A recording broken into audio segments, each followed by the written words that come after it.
Hey there, welcome. Today we're diving into a mysterious and shocking encounter that took place on the morning of September 19th, 1944, near a quiet settlement in France. What secrets did that foggy battlefield hide? Could the Germans really have faced a new kind of enemy they never saw coming? Imagine a scene where German Panther tanks, moving under a dense ghostly fog, are suddenly ambushed by enemy vehicles that vanish and strike with lightning speed. Vehicles capable of reaching 55 miles per hour, faster than any tracked tank in history. How could they be so agile? Why did the German crews hear a high-pitched scream from the fog, only to see fleeting silhouettes unleash rapid bursts of fire and disappear? And then there's the shocking truth. The Americans had developed a revolutionary tank destroyer, the M18 Hellcat, that could spin a full turret in just 24 seconds and traverse 400 meters in less time than it takes a German Tiger tank to turn 90 degrees. How could such a lightweight vehicle, weighing just over 17 tons and with armor barely enough to stop small arms, pose such a threat to the mighty German heavy tanks? But it doesn't end there. This innovation stemmed from a radical strategic shift inspired by the swift, devastating victories of German blitzkrieg tactics. Victories that had fallen Poland and France in mere weeks, showing the world that speed and mobility could break through even the strongest defenses. Could the Americans have secretly learned these lessons and turned them against their enemies? And what about the Germans' initial disbelief? They dismissed the American design as naive, an underpowered, lightly armored vehicle that shouldn't threaten their heavily armed tanks. Yet as the fighting in Italy around Anzio progressed, they encountered these new weapons firsthand. What did they discover about the true power of speed, cunning, and innovation in armored warfare? So the question remains, what was the real story behind this encounter? Was it just a tactical surprise, or did it mark the beginning of a new era in armored combat, one where agility and speed could overturn centuries of tradition? In this video, we will trace every step of this secret revolution, uncover the facts behind the legend, and reveal a picture that might change everything you thought you knew about World War II armored battles. The truth is out there, and it starts right now with the first chapter of this incredible story. On the morning of September 19, in the year 1944, at precisely 6:15 hours, a scene unfolded near the small settlement of Aracort, located in the eastern part of France. The sky was shrouded in a dense, almost impenetrable fog that stretched lazily across the rolling fields of the Lorraine countryside, creating an eerie, ghostly atmosphere that seemed to cloak everything in silence and mystery. Amidst this misty veil, the formidable armored units, known as the Panthers, belonging to the 113th Panzer Brigade, steadily moved forward, pressing toward their designated objectives in preparation for what would become a pivotal confrontation. According to the after-action report meticulously compiled and later submitted by the brigade to the 5th Panzer Army headquarters, the very moment the lead elements of the advance reached approximately 6:20 in the morning, they suddenly encountered an unexpected and formidable obstacle: enemy tank destroyers of an unidentified type. These enemy vehicles displayed an extraordinary level of agility and mobility, engaging the German tanks at ranges varying from approximately 400 to 800 meters before executing rapid displacements that made them seemingly vanish without a trace. This initial clash proved to be devastating. Within merely 5 minutes, the German contingent suffered the loss of 3 of their Panthers, the devastating toll leaving little room for maneuver or recovery. Through the thick morning mist, the German tank crews, seasoned veterans of countless battles, heard a sound unlike any they had encountered before: an unmistakably high-pitched engine whine, quality so sharp it almost resembled the scream of an aircraft soaring overhead. As they listened, faint, low-profile silhouettes began to materialize from the fog, briefly revealing themselves before unleashing rapid bursts of fire, then swiftly ducking back into concealment before any of the German gunners could effectively traverse their turrets to mount a reply. Encounters in this fog-shrouded battlefield lasted less than 20 seconds each, an intensely brief but ferociously destructive new form of attack.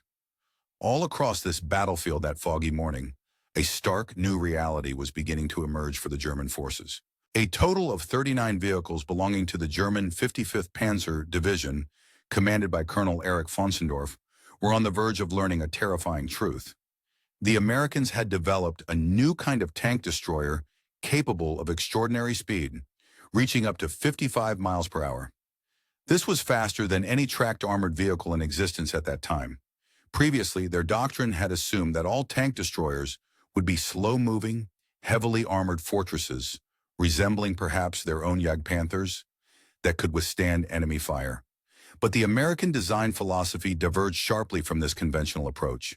The new tank destroyer, the M18 Hellcat, had been conceived from the ground up based on an entirely different strategic principle: speed as armor, mobility as a protective shield, and agility as the key to lethality. This revolution in armored warfare was poised to dramatically rewrite the fundamental mathematics of tank combat.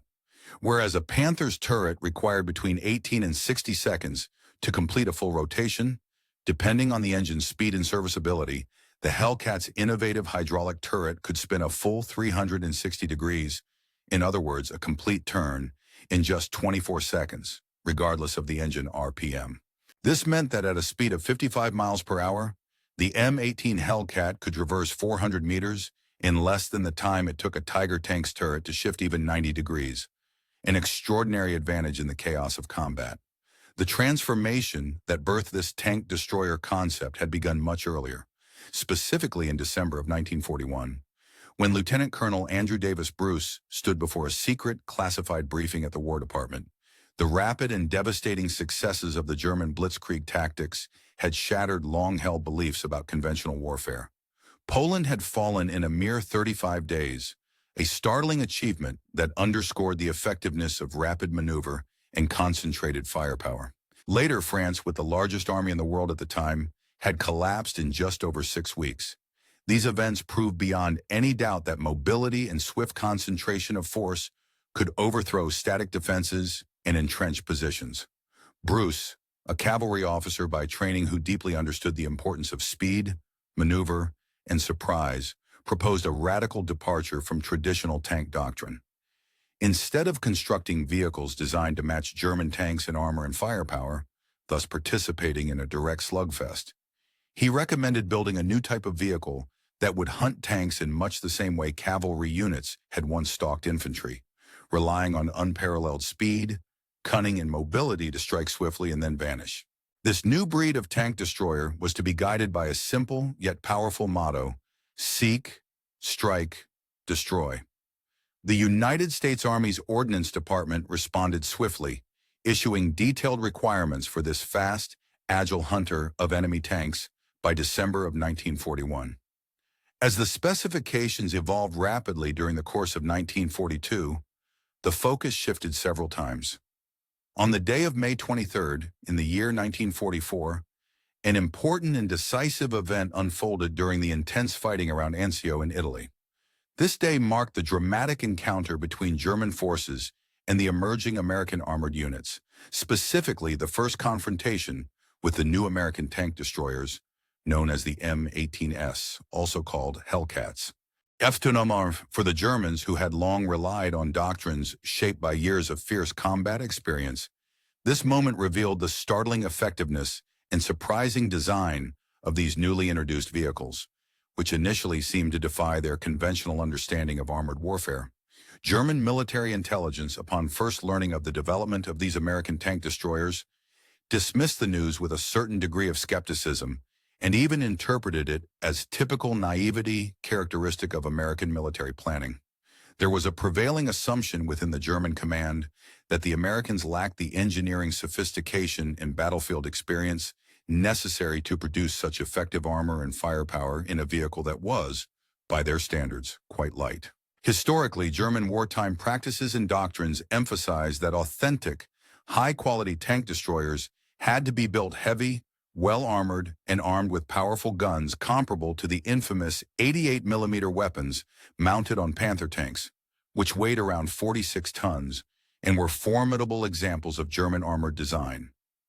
Within that context, the notion that the United States would develop a relatively lightweight tank destroyer weighing only 17.7 tons with armor no thicker than 25 millimeters, and yet capable of engaging German tanks effectively, seemed not only naive, but almost militarily absurd. Their skepticism was rooted in a deeply ingrained belief that such a vehicle could not possibly succeed against the formidable, well-armed German heavy tanks, which had long established a reputation for robustness and firepower on the battlefield. However, as the fighting around Anzio continued, the reality of what these M18s could do began to emerge more clearly. During the intense battles, the German division, known as the Hermann Göring Panzer Division, encountered these new weapons firsthand for the very first time. The encounter left a lasting impression that would challenge old assumptions about armored combat effectiveness. Their daily combat reports, which were submitted to the higher command, specifically the 14th Panzer Corps, on that day, described the extraordinary speed and agility of these American vehicles with a mixture of confusion and cautious admiration. The report detailed that the enemy employed a new type of tank destroyer markedly distinct from anything the Germans had previously encountered in terms of appearance and maneuverability. Its speed was estimated at an astonishing 70 to 80 kilometers per hour, speed that was unheard of for tracked vehicles in the German lexicon, more akin to wheeled reconnaissance cars than traditional tanks. As the German crews engaged these vehicles, they observed that the American M18 moved with a low profile and remarkable rapidity across the battlefield, making them difficult targets to hit. The German soldiers noted that these vehicles appeared to race across the terrain in a manner more reminiscent of small, fast-wheeled vehicles than of the heavier, tracked armor they were accustomed to facing, especially given that the M18 was armed with a powerful 76mm gun and had armor merely about 25mm thick. Despite the skepticism and initial dismissal of their significance, the combat reports described multiple instances where American tank destroyers inflicted heavy damage on German armor. 2 Panthers, which were among the sturdier and more heavily armed German tanks, were destroyed before the enemy withdrew, an impressive feat under the conditions described. The German crews, despite their experience and training, were confounded because the American vehicles moved so swiftly and unpredictably, targets that seemed to appear and vanish with extraordinary agility. The rapid movement and low profile of the American tank destroyers resulted in German gunfire being largely ineffective, as the quick and fluid movements of the Americans often outpaced the German artillery's ability to track and engage. Moreover, the German soldiers reported that these vehicles exhibited a level of mobility and agility that vastly exceeded expectations, moving at speeds they associated exclusively with wheeled reconnaissance automobiles and not tracked vehicles. Initially, these observations reached the command in Berlin, where the assessments were quickly labeled as unconfirmed and likely exaggerated reflections of combat stress. It was believed by the senior German high command that the experienced crews fighting in the field might have been overestimating the capabilities of the American tank destroyers because the soldiers were under significant pressure during continuous combat operations. This skepticism persisted until later in the year, when the true nature of these vehicles was fully revealed. By September of the same year, the critical impact of the M18 on the battlefield became undeniable, and the Germans experienced a long overdue and devastating realization. During the summer and early fall of 1944, the American Third Army, under the command of General Patton, was advancing rapidly through the Lorraine region of France, stretching the defensive lines of the Germans to their breaking points. This advance was relentless, overwhelming the Germans' defensive strategies and exposing significant vulnerabilities in their armored formations. In direct response, Adolf Hitler personally ordered a fierce counteroff. The document detailing the recent findings was carefully forwarded to the Office of the Inspector General overseeing the Panzer forces. Its contents challenged and redefined many previously held beliefs about the design principles and capabilities of tank destroyers. The specifications contained within this report had been thoroughly verified, leaving little room for doubt. To illustrate, the weight of this vehicle was recorded at approximately 17.7 metric tons, a stark contrast to the much heavier Panther tank, which tipped the scales at roughly 44.8 tons. Its maximum speed had been confirmed through rigorous testing on a designated track, reaching an impressive 88.5 kilometers per hour. This was notably faster than the Panther, whose top speed was around 46 kilometers per hour under similar conditions. The vehicle was powered by an R975C4 radial engine, an aircraft-style power plant boasting around 400 horsepower in later production models. When considering the ratio of power to weight, an essential factor in assessing mobility, the vehicle achieved a ratio close to 22.6 horsepower per ton. In comparison, the Panther exhibited about 15.6 horsepower per ton, and the Tiger, fueled by an 8-cylinder engine, delivered roughly 12.8 horsepower per ton. These figures highlighted the vehicle's superior acceleration and maneuverability. In terms of combat agility, the turret could traverse a full 360 degrees in a mere 24 seconds, thanks to hydraulically powered mechanisms, an impressive feat of engineering. The armor protection across the vehicle varied, with its maximum thickness being about 25 millimeters on the turret front in thinner armor, approximately 13 millimeters covering the hull sides. The main armament comprised either a 76mm M1A1 or M1A2 cannon, indicating flexible armament options. Transmission-wise, the vehicle was equipped with a Torque-o-matic automatic transmission system, allowing for 3 forward speeds without requiring the driver to manually shift gears, thereby enhancing its responsiveness during combat. The German military evaluated the vehicle and concluded that its remarkable performance was the result of an extreme and innovative design philosophy. The armor protection, while effective for mobility, was intentionally sacrificed to optimize speed and agility. Its aircraft-inspired, air-cooled radial engine paired with automatic transmission eliminated the need for clutch operation, freeing the driver to focus solely on strategic maneuvering rather than mechanical control. The effectiveness of this design depended heavily on 2 critical factors: the proficiency of the crew in combat and the inherent mobility of the vehicle itself. The mathematical advantages possessed by this new design were undeniable, especially when compared to contemporaries. The report also noted that the turret traverse speed in German tanks was highly dependent on engine revolutions per minute, making their rotation times vary significantly based on engine performance. For example, the Tiger tank's turret could rotate at varying speeds from roughly 6 degrees per second in the earliest models to nearly 19 degrees per second in the latest models, degrees per second in later variants, taking anywhere from about 60 seconds to full rotation. The Panther's early models had similar performance, rotating at around 6 degrees per second and requiring about a full minute to turn completely, while later versions of the Panther could reach the speed of about 19 degrees per second at 2,000 RPM, reducing the rotation time to approximately 19 seconds minimum. The Tiger model, especially the Tiger II, could perform even better, achieving rotation speeds between 15 and 24 degrees per second, corresponding to a full 180-degree turn in anywhere from 15 to 24 seconds.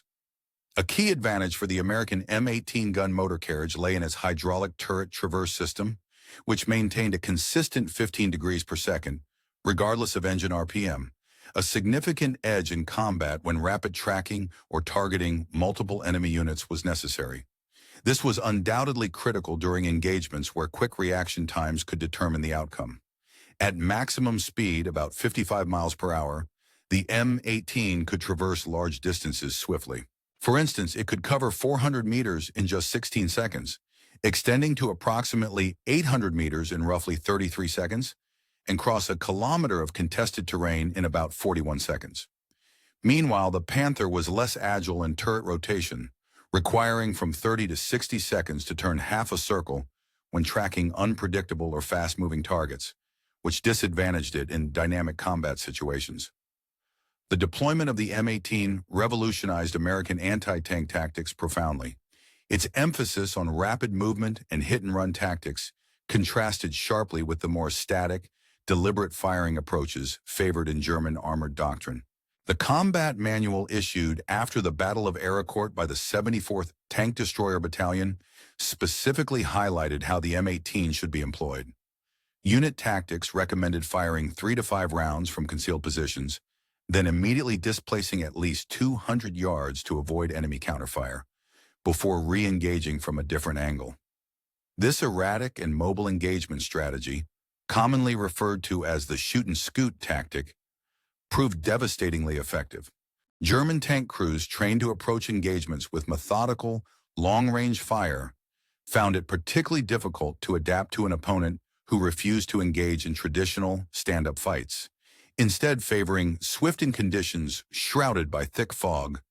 The deployment of the high-speed displacement tactic between firing positions created a psychological and tactical impression of a larger, more formidable defensive force. This approach proved to be highly effective in deceiving and confusing the enemy, leading to a confirmed destruction of 24 enemy tanks. The losses on the side of the M18 tank destroyers were minimal, with only one vehicle being lost due to artillery fire, illustrating the success of their tactics and resilience on the battlefield. The operational tactics employed by the Hellcat units were straightforward yet remarkably effective in their execution. They would typically fire a burst of 2 or 3 rounds, often at distant or concealed targets, and then immediately retreat at maximum speed into the obscuring fog. This rapid maneuvering tactic was designed so that by the time German tanks aimed their turrets toward the bright muzzle flashes and attempted to locate the firing units, the M18 crews had already repositioned themselves, moving swiftly between 200 to 300 yards away from their original firing points. From this new vantage, they would continue to engage enemy targets from entirely different angles and directions, creating an elusive and dynamic battlefield environment. Such tactics leveraged the vehicle's impressive speed to confound an adversary that relied heavily on deliberate targeting and accurate gunnery. A war diary entry from the 2nd Panzer Division succinctly documents the nature of this engagement. Encountered significant resistance from enemy tank destroyers at Noville. Enemy vehicles, characterized by high mobility, operated effectively within the fog, but their ability to engage was limited due to the rapid displacement of their targets. The report continues, noting that the attack was temporarily suspended pending reinforcements. This delay, lasting approximately 48 hours, proved to be a turning point. The additional time enabled the 25th Airborne Division to fortify Bastonia's defenses, most critically ensuring that the strategic crossroads remained under Allied control. These crossroads were vital for troop movements and logistics, making control over them a decisive factor in the broader campaign. By the fall of 1944, German military commanders were actively scrambling to develop tactical countermeasures specifically aimed at neutralizing the M18's formidable offensive capabilities. General Hasso von Fritsch issued detailed operational guidance to the 5th Panzer Army. The directives confirmed the enemy's deployment of M18 tank destroyers and emphasized their exceptional mobility, capable of reaching speeds exceeding 80 kilometers per hour on roads and over 40 kilometers per hour across rough terrain. Recognizing their speed advantage, the overall combat tactics had to be thoroughly revised. Commanders were advised not to attempt targeting moving M18 vehicles with turret traverse, which was deemed inefficient given their rapid displacements. Instead, they should pre-position the tank destroyer turrets along probable routes of displacement and employ infantry equipped with Panzerfausts on the flanks of the expected movement paths. Artillery was to be used proactively to suppress suspected enemy positions. Additionally, pursuit was to be avoided altogether, acknowledging that M18 units would always outrun slower vehicles. However, these tactical adaptations proved largely ineffective in practice. The inherent speed advantage of the M18 was simply too significant to counter with traditional methods. German crews, despite their training emphasizing meticulous and precise gunnery, found it hard to adapt quickly enough to the rapid, unpredictable movements of their agile opponents. Years of training focused on deliberate aim and firing accuracy. This did not translate well in the chaos of high-speed evasive maneuvers, typical of the M18 tactics. The M18 tank destroyer was produced by the Buick Motor Division, an American automotive giant, between July 1943 and October 1944. The peak production total reached 267 units in November of 1943, which was part of an overall plan to produce close to 9,000 staff vehicles. Ultimately, the initial contract aimed for the manufacture of 8,986 vehicles, but this number was scaled back as the war drew closer to its end, and the evolving doctrines surrounding tank destroyers shifted the focus away from mass procurement of this particular model. The cost of each M18 was approximately $55,230 dollars at the time, reflective of its specialized components and design characteristics.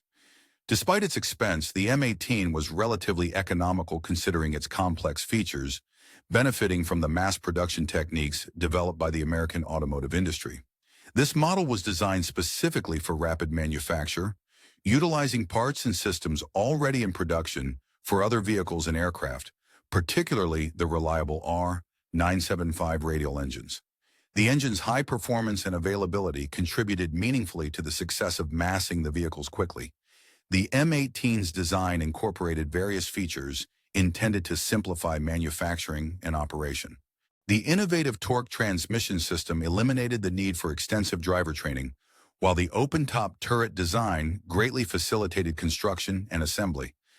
Engineers utilized standard automotive components wherever feasible to reduce complexity and cost. Recognizing the need for specialized training, the Tank Destroyer Training Center at Camp Hood, Texas, developed dedicated instructional programs tailored specifically for crews operating the M18 Hellcat had a unique role and special training regimen during its service in the United States Army. Designed primarily as a highly mobile tank destroyer, it was often deployed to advance quickly across the battlefield, utilizing their platform in brief pauses or at designated halts. The training for the gun crews placed a significant emphasis on the rapid acquisition of targets and the ability to engage targets effectively while in motion. Unlike their German counterparts, whose gunners were meticulously trained to execute deliberate, highly accurate long-range shots, the American M18 crews adopted a different approach. They learned to fire swiftly at moderate ranges, accepting a reduced probability of hitting the target with the first shot in exchange for to make rapid and multiple fire engagements. This tactical shift allowed them to maximize battlefield responsiveness, often catching enemies unprepared.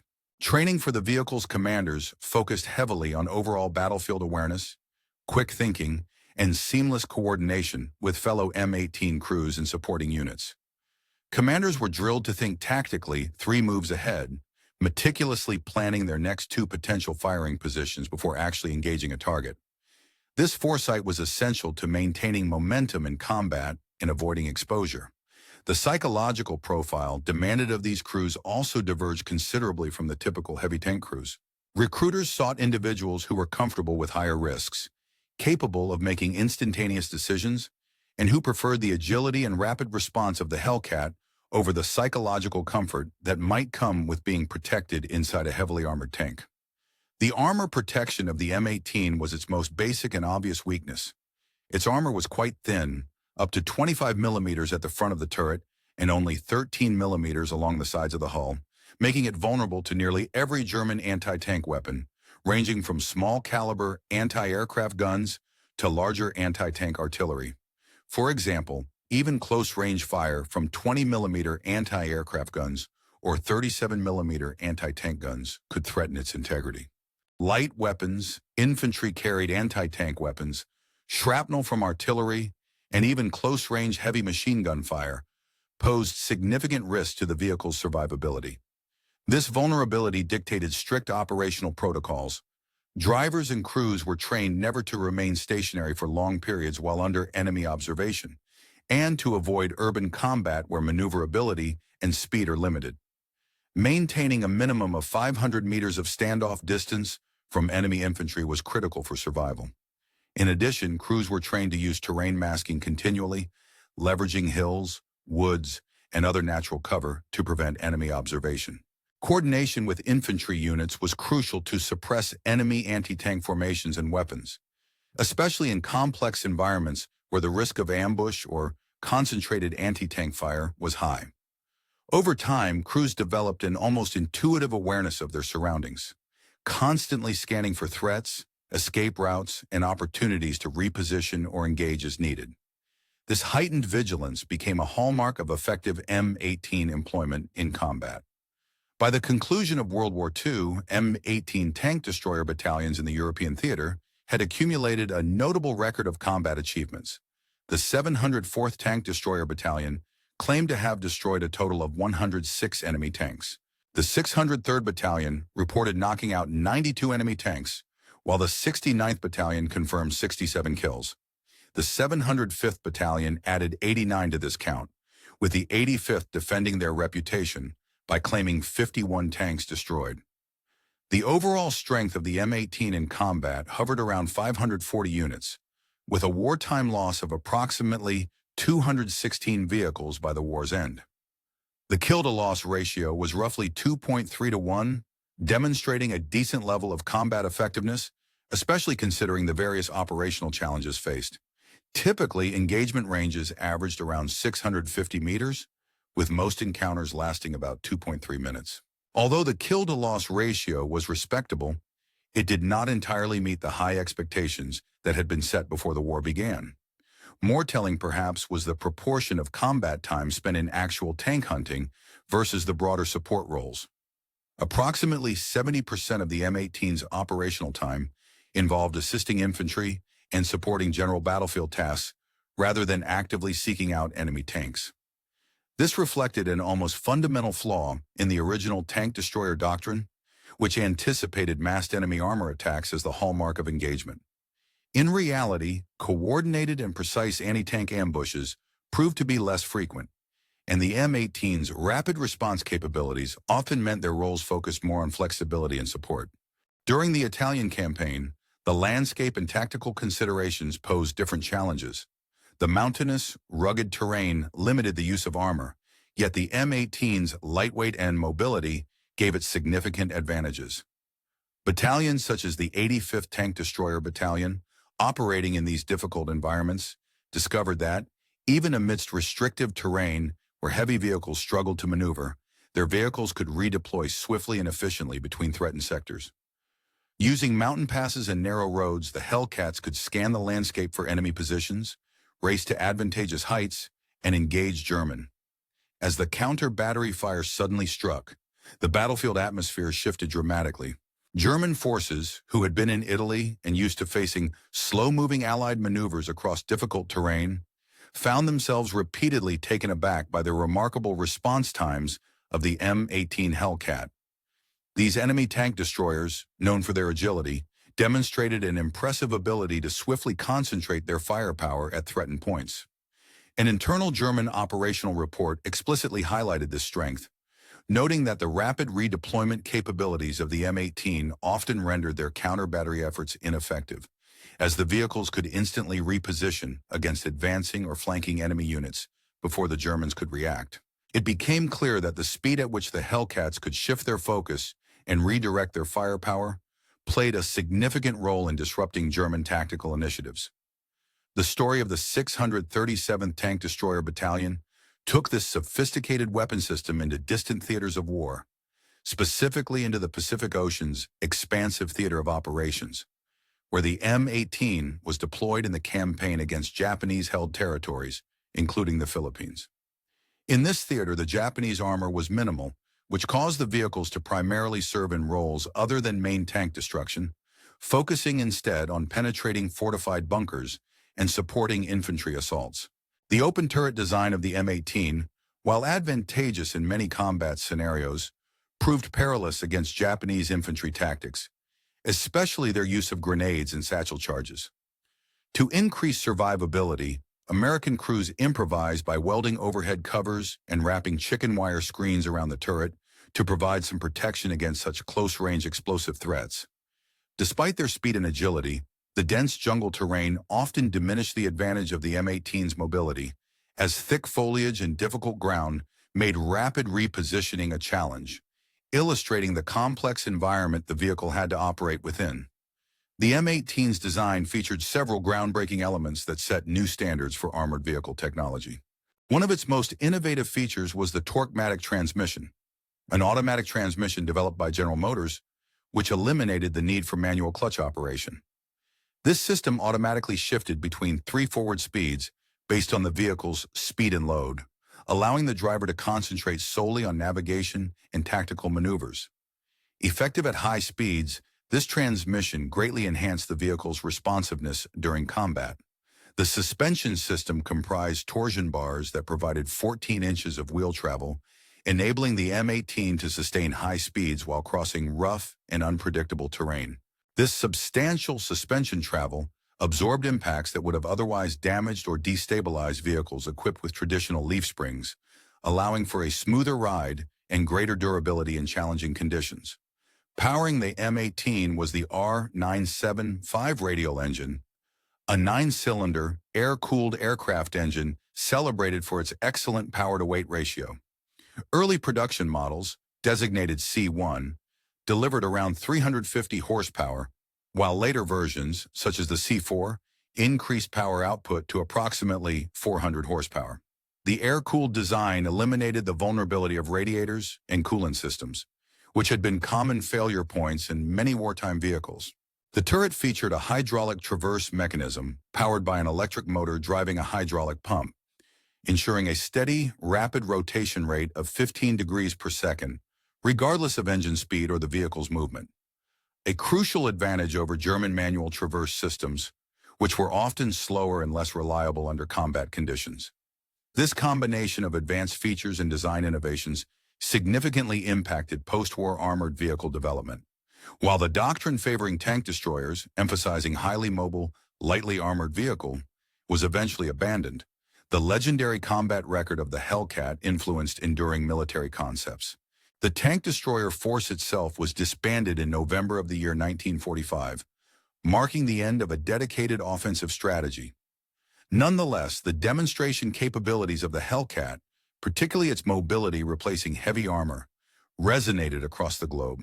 It highlighted that strategic speed and agility could sometimes compensate for the lack of thick armor, leading to new directions in armored vehicle design. This shift toward mobility as a primary asset was reflected in the subsequent development of various armored and reconnaissance vehicles worldwide. The Soviet Union, for instance, developed the PT-76 light amphibious tank and later the BMP infantry fighting vehicle, both emphasizing rapid movement and flexibility. Britain prioritized speed in its reconnaissance vehicle line, creating the Combat Vehicle Reconnaissance Tracked CVRT series. France introduced the AMX-13, featuring an automatic loader to cut vehicle weight and improve maneuverability. Germany shifted focus with the Leopard 1 tank, which forsook heavy armor in favor of enhanced mobility, a complete reversal of traditional World War II combat philosophies, emphasizing thick protection. Modern wheeled tank destroyers, such as Italy's Centauro, Japan's Type 16, and America's M1128 mobile gun system, all inherit the conceptual legacy of the M18, valuing swift, strategic movement over invulnerability.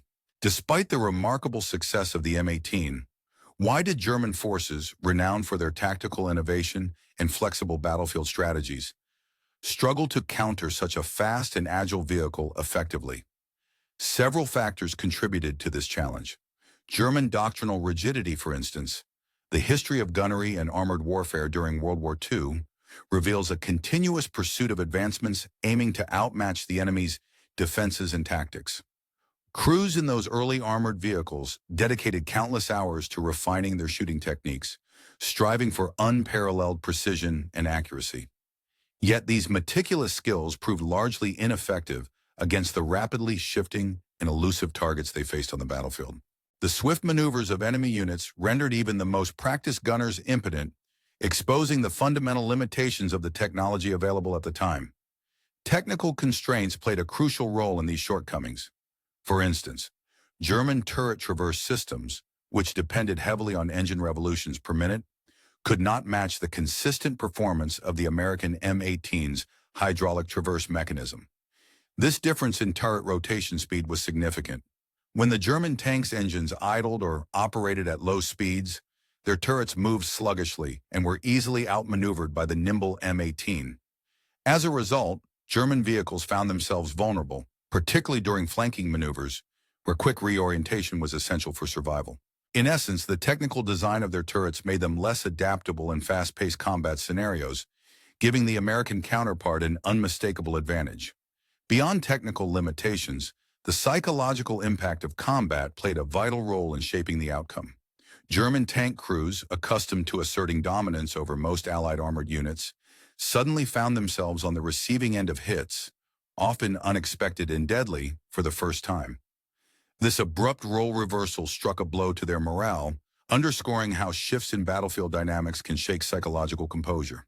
The realization that they could become prey rather than predator shattered a long-standing sense of invincibility that many German tankers had carried into battle, leading to hesitation, disarray, and vulnerabilities that the M18 could exploit.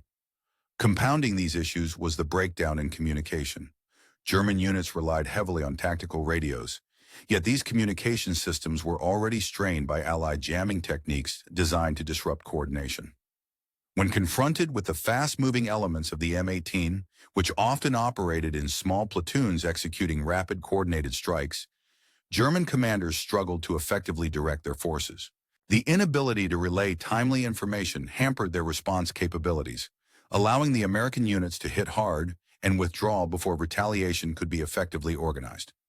According to post-war interviews conducted by the U.S. Army's Military History Institute, veterans of the M18 consistently highlighted speed as their foremost advantage and the key factor behind their survivability on the battlefield. Staff Sergeant Vernon Miller, serving with the 85th Tank Destroyer Battalion, recounted a simple but powerful wartime credo. "We live by three rules: shoot fast, move fast, think fast." He emphasized that adhering strictly to these principles markedly increased their chances of returning home safely. Similarly, Technical Sergeant John Patterson from the 6003rd Tank Destroyer Battalion recalled that the Hellcat was not designed for honorable or fair fights. Instead, its tactical philosophy centered around launching surprise attacks where the enemy least expected, striking swiftly, and ensuring rapid egress before counterattacks could be organized. Private First Class Robert Chen, serving with the 700th 4th Tank Destroyer Battalion, vividly described the experience of riding in the M18 as being contained within a tin can, a small, lightweight vehicle with only scant armor.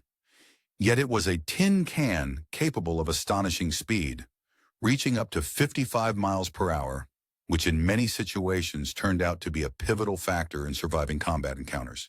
Chen emphasized that this remarkable velocity allowed crews to often escape deadly situations that would have been catastrophic in traditional armored vehicles, whose thicker but slower armor made quick fleeing impossible.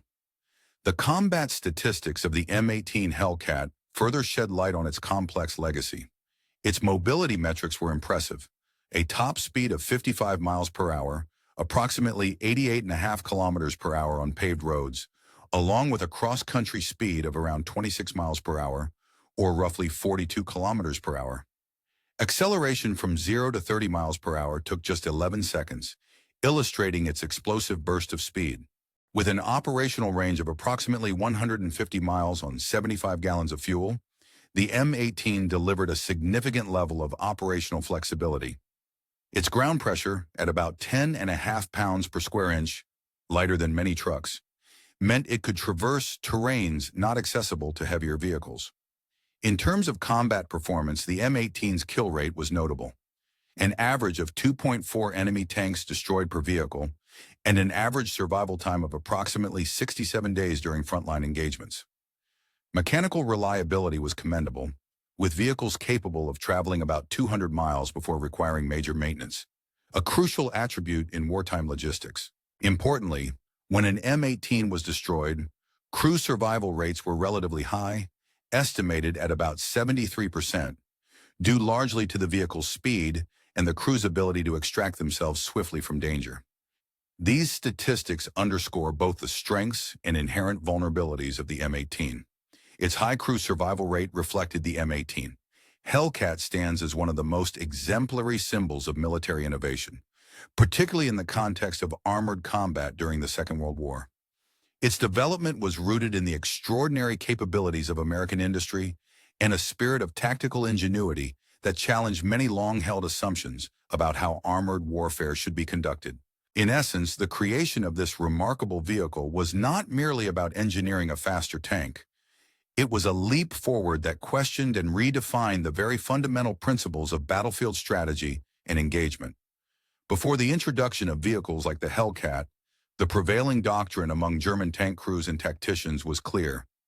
Victory would come through overwhelming protection and firepower, through armor that could withstand enemy assaults, and guns powerful enough to destroy adversaries at a distance. Their training emphasized maintaining a position where their superiority in armor and armament could dominate the battlefield, making speed and agility secondary considerations. The typical German approach was to put faith in traditional notions of strength, expecting that the best defense was a formidable offense rooted in well-protected, heavily armed machines. However, the advent of the American Hellcat tossed a wrench into this well-oiled system. Capable of reaching speeds of nearly 55 miles per hour, this light tank destroyer proved that raw velocity could serve as a strategic advantage of its own. Its top speed wasn't just a manufacturer's or a vehicle's technical detail. It represented an entirely new way of thinking about combat. It was what military theorists might call a paradigm shift, an entirely novel approach that German tactical doctrines found difficult, if not impossible, to accommodate within their existing frameworks. This remarkable speed allowed the Hellcat to strike unpredictably, reposition swiftly, and evade adversaries who relied on the assumption of durability and firepower as their primary tools for victory. The myriad engagements throughout the battles in France, from the dense, chaotic forests of the Ardennes to the closing, desperate fights in Germany, repeatedly demonstrated a harsh truth. In warfare, survival and victory are not necessarily reserved for those with the heaviest armor or the most potent guns. Sometimes being the fastest, most adaptable, and most agile opponent could make all the difference. The Germans watched helplessly as their carefully aimed shots missed their elusive target, the American Hellcat slipping away before they could retaliate, revealing the profound strategic advantage conferred by sheer speed. Over the course of these brutal confrontations, German tank crews learned this lesson time and again. Their initial confidence in armor and firepower was gradually undermined by the relentless demonstration that mobility, coupled with clever tactics and well-trained crews, could undermine even the most formidable enemy machines. The relentless grind of combat made clear that traditional definitions of strength were no longer sufficient. The speed and agility of the Hellcat allowed it to outthink, outmaneuver, and outlast opponents relying solely on brute force. Today, when military historians analyze the significance of the M18 Hellcat, they see far more than just a successful tank destroyer or a remarkable mechanical specimen. They recognize it as a testament to America's most inventive and daring military thinking. An example of pushing beyond conventional paradigms by systematically finding ways to neutralize enemy strengths through unorthodox strategies. This vehicle was a bold answer to the question of how best to win. By adapting swiftly to the realities of modern, fluid warfare rather than being bound by traditional notions of armor and firepower. The Germans faced this new threat without prior knowledge of the Hellcat's incredible speed. It was only during actual combat that they discovered the vehicle could reach the extraordinary velocity of 55 miles per hour. This element of surprise, when combined with innovative tactics and well-prepared crews, transformed the Hellcat into more than just a machine. It became a symbol of American ingenuity and willingness to challenge the very foundations of battlefield combat. It transcended its mechanical specifications, demonstrating that victory often depends more on how effectively a weapon can be used than on its raw technical power. In the long run, the impact of the Hellcat was profound. It fundamentally altered the mathematical equations of armored combat, proving that full protection wasn't always necessary and that devastating lethality could be achieved with lighter, faster vehicles. It showed that battlefield dominance was not solely a matter of mass or weight of armor, but could be achieved through strategic mobility. With its speed, the Hellcat could outpace even the most advanced German tanks and, more significantly, outpace German military doctrine itself, which hadn't fully adapted to the rapid evolution of armored warfare. The lesson of the Hellcat continued long after the war, haunting modern military thinking. Every time strategists choose speed over armor or prioritize rapid, decisive action over prolonged, deliberate engagements, the echo of the Hellcat's bold approach can be heard. With each design that accepts a degree of vulnerability to achieve superior performance, whether it be in the form of lighter vehicles, more agile tactics, or combat philosophies emphasizing maneuverability, the basic lessons carried by the Hellcat remain relevant. It exemplifies that sometimes the best protection is simply not being where or perhaps it was the very entity that turned the tables on those who sought to pursue it, a force that, in turn, became the hunter rather than the hunted, the one which, after being stalked and scrutinized, eventually reversed the situation, transforming from prey to predator, creating a sense of unease and mystery that only deepened with each passing moment.